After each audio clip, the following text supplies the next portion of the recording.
J'étais pas tactile avant, je suis devenue tactile. J'étais pas câlin avant, je suis devenue câlin. Attendez. Je ne sais pas ce qui s'est passé. Qu'est-ce qui s'est passé dans votre vie pour qu'à un moment donné vous deveniez plus tactile? À quelle époque? Souvenez-vous, faites un effort de mémoire. Quand êtes-vous devenu plus tactile? Vous voulez que je vous dise, ce qui est incroyable, c'est que mes 2 premiers chéris me le reprochaient. Ils me disaient toujours, et là je rentre un peu dans l'intime, tu n'es pas assez tactile, tu n'es pas assez câline, tu n'aimes pas les câlins, tu n'aimes pas les bisous. Et aujourd'hui, je suis totalement l'inverse. Donc, il y a aussi des choses dans la vie qui font que on évolue et qu'on peut devenir de tout un à tout autre. D'accord, donc pour revenir sur ce que vous avez dit, les 2 premiers chéris qui disaient tu n'es pas assez tactile. Ah ouais. Et là, sur cette planète, il y a quelqu'un aujourd'hui qui se plaint du contraire. C'est ça que vous dites? Exactement. T'es trop tactile, lâche-moi, tu m'énerves. D'accord. Ok. Appel à témoignage. Si vous êtes cette personne et que vous voulez apporter votre contribution à cette émission, moi, je suis tout à fait prêt à écouter, parce que c'est vrai, faut pas être trop collant.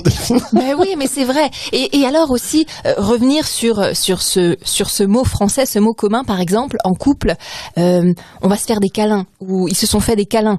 Et très souvent, on rapporte ça effectivement à la sexualité, parce que même le mot, allez, on fait des petits câlins, c'est ça. Donc, ça veut bien dire que même en dehors, en couple, par exemple, de la sexualité, il y a cette notion de câlin encore qui se met dessus pour vraiment pouvoir appeler ça faire l'amour concrètement. C'est le mélange de la sexualité et de ces fameux câlins. Est-ce que c'est ça?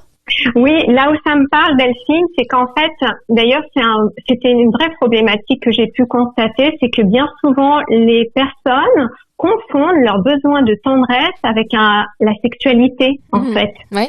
Et comme elles n'osent pas demander de la tendresse, eh bien, elles consentent à partager de la sexualité alors que ce n'est pas leur besoin véritable. Exactement. Et ça, c'est un vrai écueil. Autant chez les femmes que chez les hommes. Parce que les hommes, sous le prisme de la performance, je dois être ceci, cela, et dans une représentation sexuée, du coup, je vais pas oser dire que j'ai juste envie d'être pris dans les bras. Et puis pour une femme, eh bien non, je vais pas oser demander parce que j'ose pas aller vers mon besoin et oser dire mon besoin.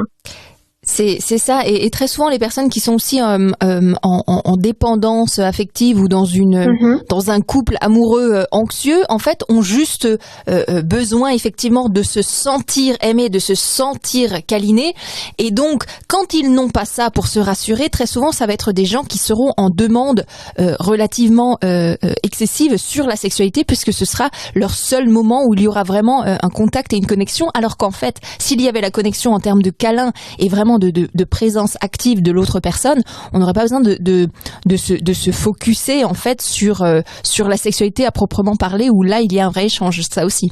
En fait, ça devient une stratégie finalement. C'est-à-dire que je passe par la sexualité pour finalement avoir ce moment d'étreinte à la fin, par exemple, d'un partage sexuel. J'ai une invitation pour la gente masculine comme pour les femmes. C'est vraiment oser dire votre besoin de tendresse. Simplement, exprimer ce besoin-là à l'autre, c'est lui laisser l'opportunité de lui-même le reconnaître et d'oser le dire également. Oui.